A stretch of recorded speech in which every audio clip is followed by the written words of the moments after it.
Հոկտեմբերի 17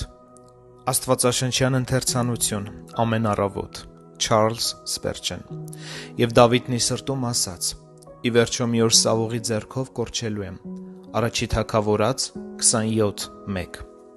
Դավթի մտքերն այդ պահին սխալ էին։ Նա ոչ մի հիմք չուներ ենթադրելու, որ Սամուելի ձեռքով ստացած Աստծո օծումը դատարկ ու անիմաստ գործ էր։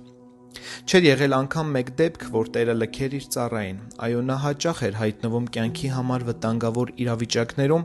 բայց ամեն առանձին դեպքում աստվածային միջամտությունը նրան ազատում էր սպառնացող դժբախտությունից։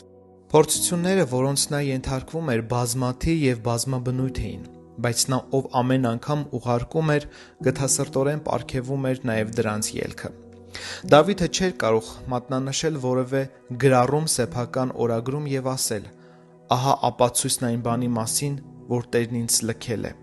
քանի որ նրա կյանքի բոլոր իրադարձությունները հակառակն էին ապացուցում։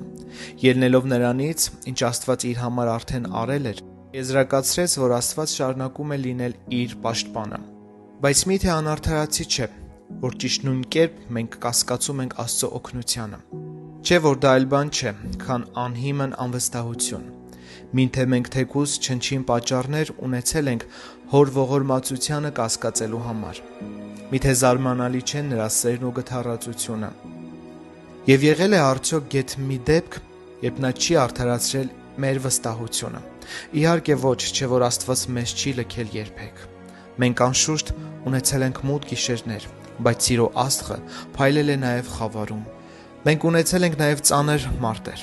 բայց նա միշտ պահպանել է մեզ պաշտպանության վահանով։ Մենք շատ փորձություններ ենք տարել և բոլորն էլ մեզ համար օգտակար են դուրս եկել։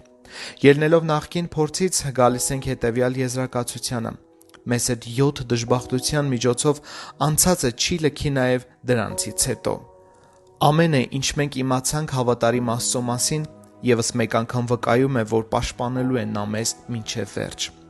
Եկեք չհերքենք այն, ինչը լիովին ակնհայտ է եղել։ Մենք չափազանց անշնորհակալ ենք եղել կասկածելով մեր Աստծուն։ Տեր, ոչնչացրու մեր անհավատության Հեզաբելին, և թող նա շների բաժին դառնա։ 4 Թագավորաց 9:36